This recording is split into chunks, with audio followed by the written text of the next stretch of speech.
Okay. Oh god.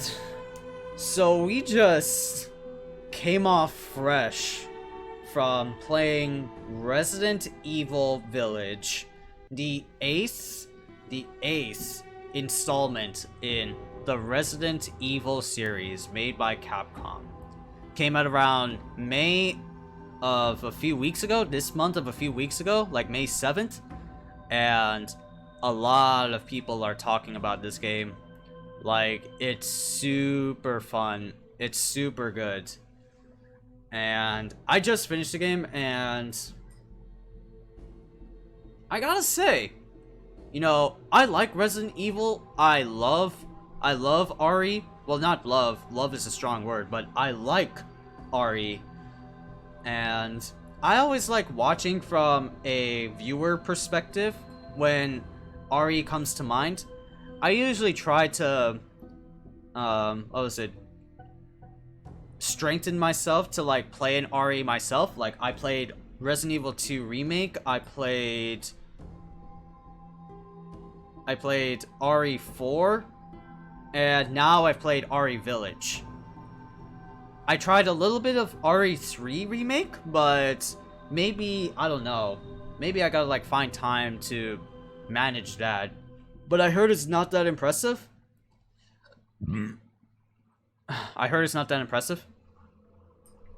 But Resident Evil Village was a fantastic ride, but only at like the later parts. The first part was a little bit of a slog, but like 75% of the game was a goddamn roller coaster. Like you're going on a Six Flags roller coaster experience or Universal Resort experience, you know? And it was really nice.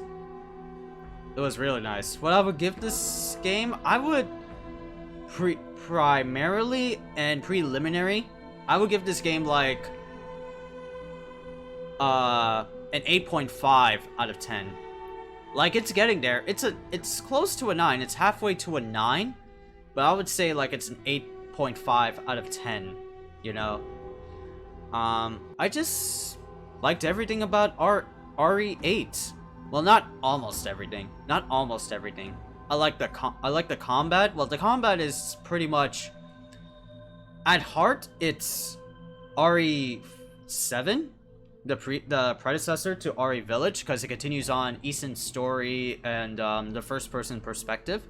So you're gonna have a lot of like RE7 isms, but at the very top and everything around that RE7 like sphere or ball, everything about it is RE4 to shit. Like, you gotta upgrade weapons, you can loot bitches for something. There are like valuables that you can collect and sell off to like a merchant or something. It's very like RE driven as all hell. It's not as like exactly RE4, you know? Like, RE4 is like a class of its own. It's a video game all on its own, you know? It takes away the fear. It takes away the horror of the Resident Evil 7 isms and just has more like hokey, schlocky, you know, in a good way, elements that make RE4 so great. And it's a lot of fun. It's a lot of fun playing RE4, and I feel like a similar feeling to playing RE8.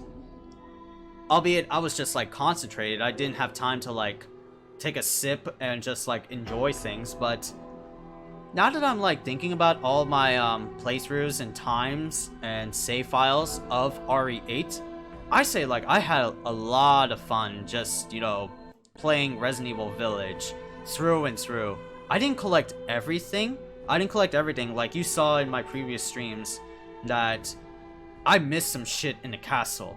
I missed some shit in Heisenberg's factory today.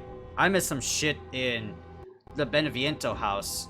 I think I completed everything in the Moreau estate. But I was just like, first playthrough, casual playthrough, that's like goggle headset in. I'm just like immersing myself in the game.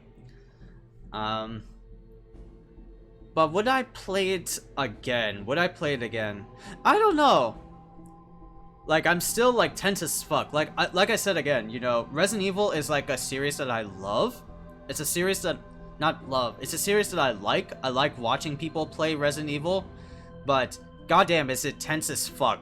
Me on the driver's seat playing a Resident Evil game. Like, I still get, you know, goosebumps just playing RE2 Remake and thinking about Mr. X and just, like, where to go from point A to point B because this hulking bitch, Mr. X, is, like, hunting your ass. You know, it's still tense as fuck. The only RE game that didn't make me feel tense, or at least I had, like, a good time, was RE4. Because RE4 was like before the RE engine isms of Resident Evil 7, RE2 Remake, RE3 Remake, and now Village, where there's like an immediate sense of danger, like that realistic danger, like the fear is all around you. The fear is all around you. In classic RE4, you could just like go through the game and just like go nuts. You know, you could shoot Nemesis or you can shoot Mr. X and you could just get like free loot from there. But these bitches are scripted in the new RE games, like Mr. X and Nemesis. You have to take them down at a certain point in the story of the game. And you just have to deal with that. But for me, I would love to play RE Village again. Maybe like again as like a completionist run on like baby difficulty. Because I want to see what I missed. But man, RE Village is like something. Like I said, everything was like a roller coaster. Everything was like a goddamn roller coaster ride, you know? And, you know, the aiming is good? Well, oh yeah, the aiming. Well, the aiming is like a little bit off because like a very interesting take on a survivalist. Yeah, right? Had everything in terms of mobs. Yeah, it had the mobs, like the Lycan mobs too. Well, now that we're talking about it, like, why don't we just like jump on into like a spoiler territory, you know? Since mobs is like a legit thing that you find in the game. So the story of the game is that you play as Ethan, obviously. Then you have a child, you have a wife. Your quote-unquote wife is shot down by Chris. Your daughter is abducted by Mother Miranda, who is like the ultimate bitch that just fucked up this European Transylvania town of the village. And it's your job to get her back, but you have to go through like 4 major bosses to get your daughter back. And that would be like, the first thing you go through is Lady Dimitrescu and her 3 daughters. And what can I say about Lady Dimitrescu Castle? I thought it was like super rushed in, you know? Like, which is funny because Lady Dimitrescu, the big tall vampire lady, was like the front cover for the advertising of Resident Evil 8, you know? As soon as we got like mention of big tall vampire lady, everybody was gaga over, you know, this like big booty, big titty, or big booba type of character, MILF mommy. Oh god, I said it again. God damn it. But everybody fell in love with her at like first sight for some odd reason. I never felt like an attachment for Lady D in the first place. I mean, this is Resident Evil we're talking about, obviously. She's gonna turn into some kind of like bloodborne, you know, phallic ass monster at the later point of the game. And I was right. She turned into a bloodborne monster. But everybody was just like gaga over her of how she's like 9 feet tall. Makes it people scary and aroused. I mean, I could be scared of Mr. X. He's a big hulking, you know, silent fuckface. I'm aroused of him. I don't think I'm aroused for Lady D. I don't think I'm aroused for Lady D. Like, she's okay, I'm not gonna go gaga over her. I know my friends are like in love with Lady D, but I personally am not. I'm sorry. I just don't find it attractive. You know what I find attractive? The girls. The three daughters. The three daughters are like, you know, absolute favorites for me because, well, one, they're opposite fucking human. They're a little human. They have human proportions.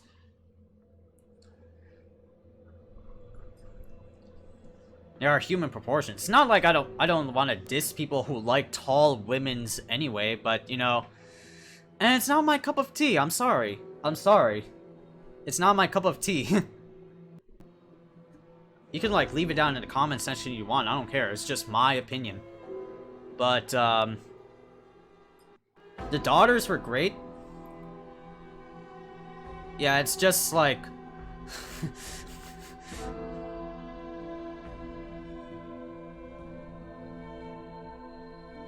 so it's kind of like the Ivy-isms, you know? It's kind of like the Ivy-isms. Ivy from Soul Calibur, where she has like big hooch and a big tooch. You know? And she's a dominatrix, so that of course makes a lot of sense, and I can see that resemblance. I can see a resemblance like that, like similar to Ivy. Except she's classy. Well, then again, Ivy is also classy. It's just fucking Japan mentality to make Ivy's like such a fucking like, they just literally make her costumes like less and less, and like less clothes the sexier, right? I just find it you're just like you're just selling yourself as fat material at this point. Ivy Valentine, for God. For Ivy, she's kind of classy, but it's more like a noble woman kind of classy. I mean, I'll see.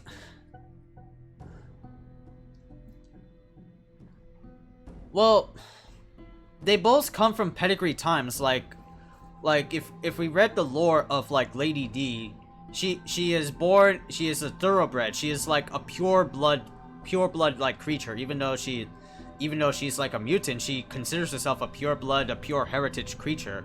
She has this castle, she has vintage wine, she has this like eccentric, you know, golden designs. I would say she's equally as classy as Ivy. I'll say she's equally as classy. Still like olden times, you know? Because it's like literally like old age attire for Lady D, like just big top hat and just like a gown, like an overgrown gown. The only difference is that Ivy's default look is that she's super sexy. She's like skimpy as shit. But the only thing I didn't like about the castle is that it's pretty much a RE2 remake or RE3 remake style of intro. Like, they thrust upon you like, you know, you got these alpha predators on your ass while you're trying to like complete parts of the story or complete sections of the castle, and you have to find a way to defeat them, or else you're gonna get hunted down, you're gonna get locked in a room, and you either have to run your ass back to the save room, or just, you know, accept the L. And I felt that very rushed. Like, compared to RE3 or RE2, no, more specifically, compared to RE2, you get like a certain build up to it, you know? Like, you build up the zombies, you start off as like Leon or Claire, you go to the convenience store, you shoot a zombie, then you go to the RPD police department, find some items, meet up with your respective other, then when you come back, close the hose, then you find Mr. X. And that's like good, you know, progression, because it's that good build-up. In here, it was a pretty fast build-up. Like, then it was like, albeit there was the mob, then there was the village, and then you go straight to Lady D's castle. It feels kind of rushed. You know what I mean? Like, it was super unorthodox to have like the Lady D stalker or the three daughter stalker archetype following your ass at literally like when you're 10% in to village. And that's kind of like, I wish they would have saved that a little bit more. But it is what it is, I guess. So I felt that a little bit more of a slog, a trudge, you know, kind of like a tedious, you know, effort. But once you're done with Lady D, then you go to Beneviento and Moreau and Heisenberg and oh my god, fucking the dollhouse. The dollhouse was just so goddamn anxiety inducing, but so much fun. Like, you literally went to like Jump Scare Land or like James Wanville where he's just making the future Insidious films or the Conjuring films. Which coincidentally there's another Conjuring film. I'm like, why the fuck is there another Conjuring film when the first one was alright at best? I don't know. I don't know. But it's literally like Conjuring, you know, Annabelle, creepy doll, or like Haunted Mansion vibes. PT vibes, I would most definitely call that. When you do like the doll puzzles, when you like solve the puzzles in the game, then you feel like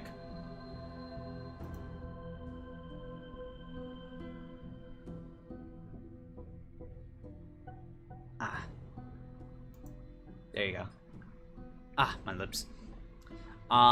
Solving the puzzles in the game and then ultimately being hunted by this goddamn monster fetus baby.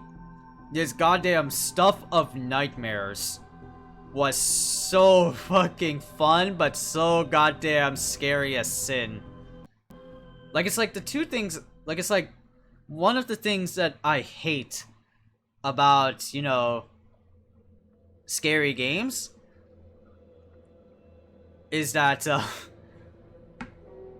that you're stripped of your weapon, so you can't, like, fight.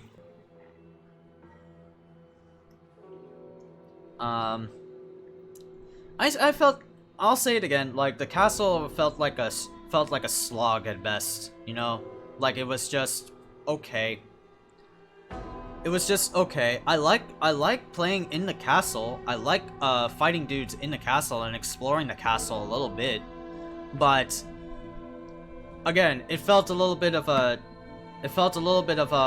fucking thrust upon you that like Lady D and her three children are just gonna hunt your ass. They're just gonna like hunt your ass for the rest of the castle trip until you defeat all four of them. But anyway, Beneviento House, right? Beneviento House. There you go. Beneviento House was so goddamn fun. Escaping the baby monster, killing Angie the doll and Donna Beneviento herself. But shit, man. Shit, it was so cool to just go through the goddamn Haunted Mansion vibes. And then when you're done with that, then you go to Moreau, and you defeat Moreau. Just giant fish monster, you fight him in the sea. Shit like that, he has mucus, he's a deranged baby. Like a man-child. Respects and admires Mother Miranda. Or loves Mother Miranda, yeah. But, yeah. I can't say anything much about Moreau, he's fun. I like Carl Heisenberg a little bit more. Although I consider the factory a little bit more of a slog too. Like, only specifically the monsters that you fight, or the creatures that you fight, like the Bayformer Junkbot creatures, the Soldats, and the fucking helicopter man over there. They were fun. They have obvious weaknesses. Some have the front, some have the back. Some are like bulkied up, so you have to use explosives.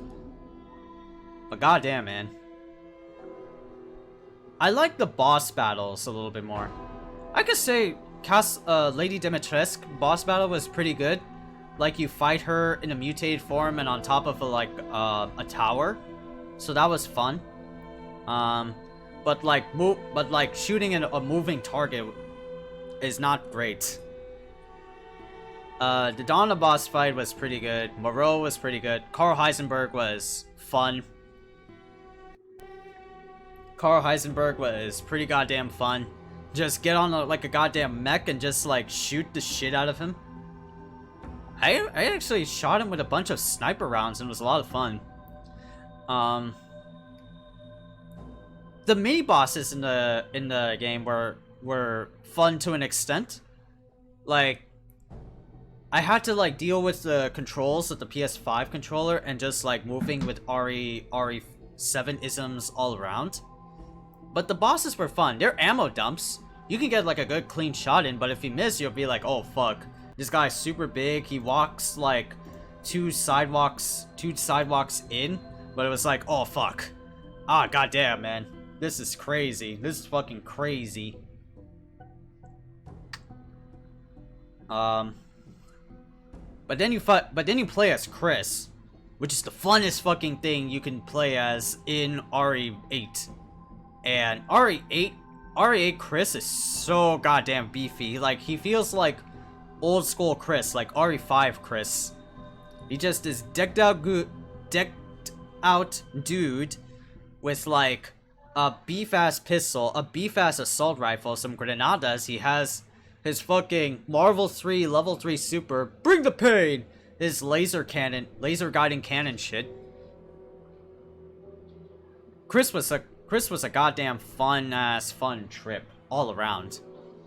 And it makes sense because, you know, a lot of people say Chris was done dirty in the previous game, RE7, but I didn't play RE7, I didn't play Not a Hero DLC, but I could pretty much imagine that, like, how he looked in RE7 compared to how he looks in RE8, man, Chris was done dirty in RE7, man. Holy god, what did they do to this man's? And they did this man's justice in Resident Evil 8.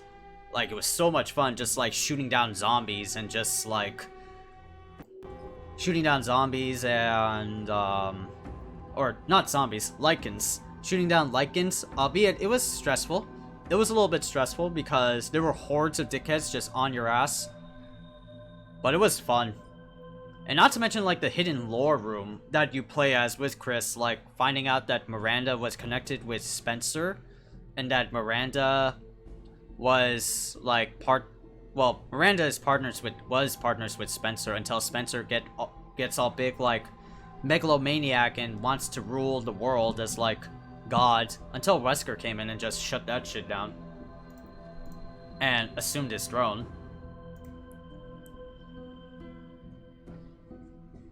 And the plot twist for Ethan being, like, dead,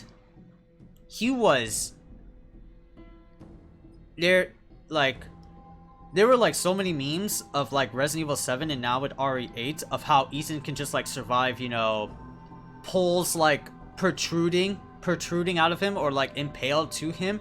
His hands got cut off, like, his fingers got bit off, and, you know, you just throw rubbing alcohol, like, it's fine. The actual story reason for that is that he is a molded.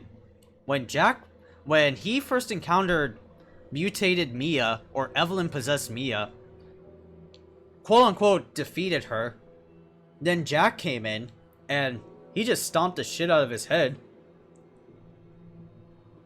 He legit died in that house. As what the ghost of Evelyn said to a dying Ethan, he legit died in a house, and he is literally a molded.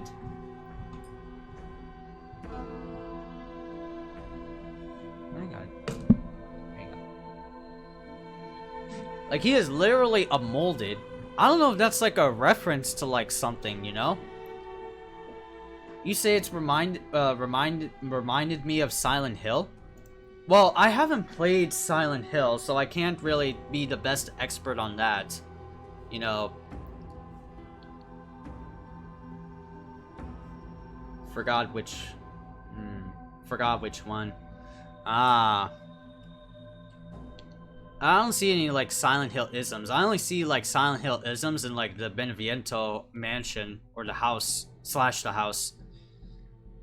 But yeah, Ethan being like a molded, which literally makes sense of how like he can like can reattach limbs via a staple or just like glue it back together with some rubbing alcohol. You know, that's totally fine. He got bit, he got his 2 fingers bit. He survives an onslaught of dickheads.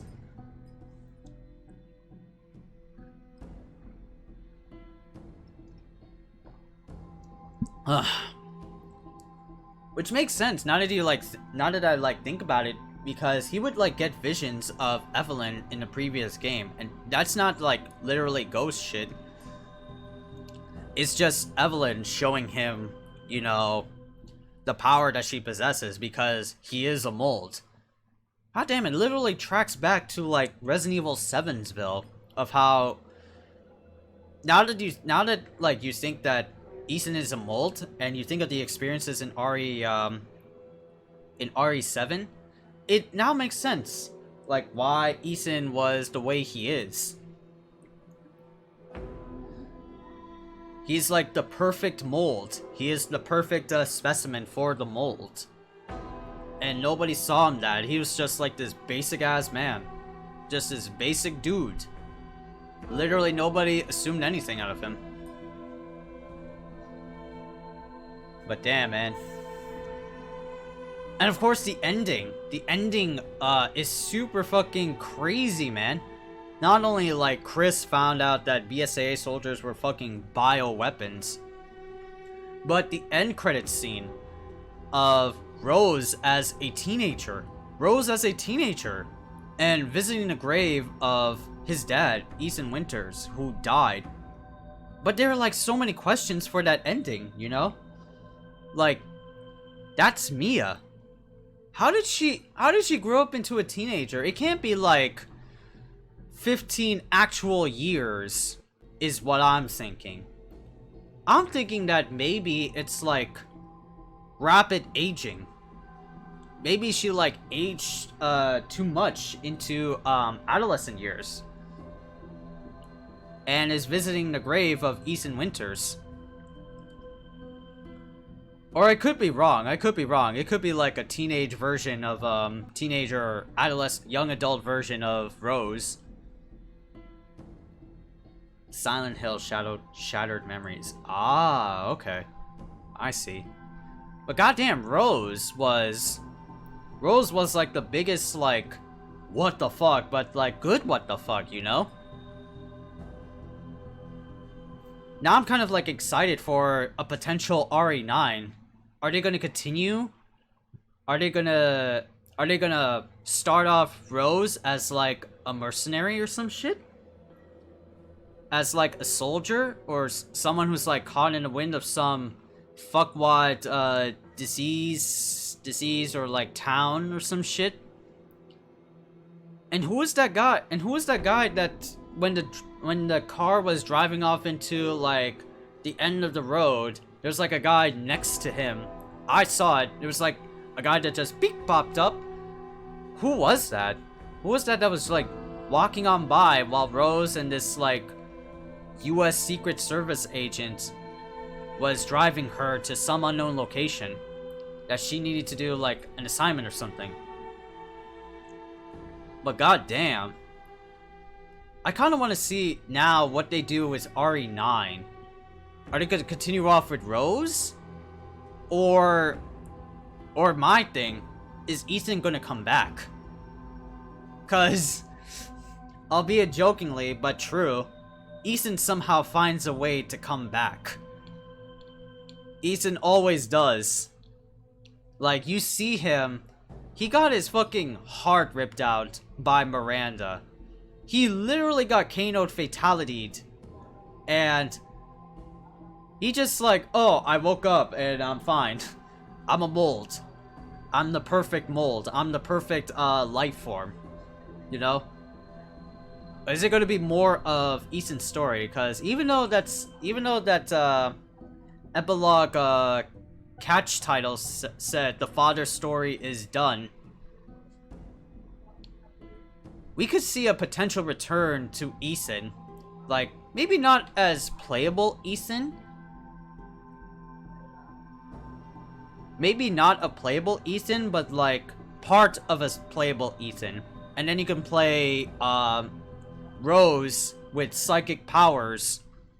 Psychic powers, but still with like the Resident Evil isms, like getting guns and shit. Like, I would like to see that. Like, I would like to see that, man. I would really like to see that for RE9. It's like the biggest what the fuck, like... Is like Rose gonna be the new protagonist for RE9? Is she gonna have like powers? Cause she did say she can do things that even Chris doesn't know.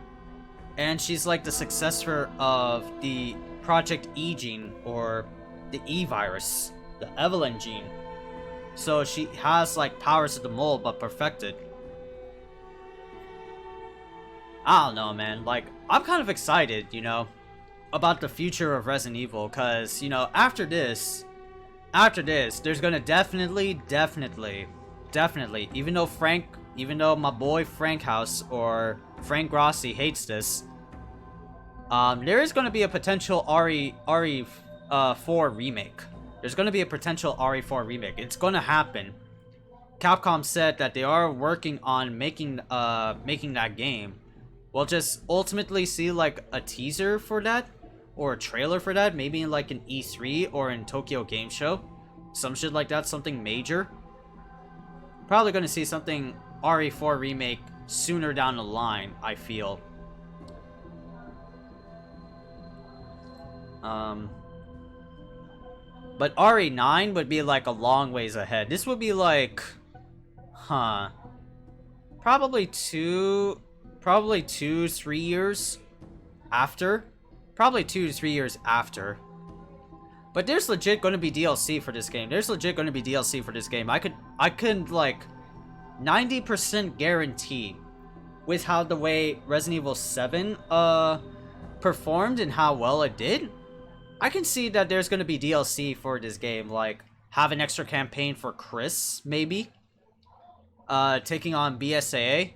Or maybe like a little cute DLC of Elena and her father, Leonard, of how they were just living the village until the firehouse burned down. Something like that. I could definitely see that. I could definitely see that as like DLC, you know? Something along, you know, those lines.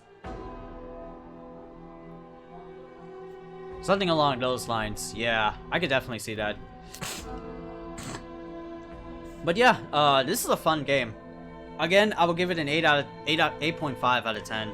You know, go buy it, chat room. If you love RE, if you love horror games, if you love like survival horror, if you love, well, this is an FPS style, but it is survival horror. Go buy this game. It is hella fun.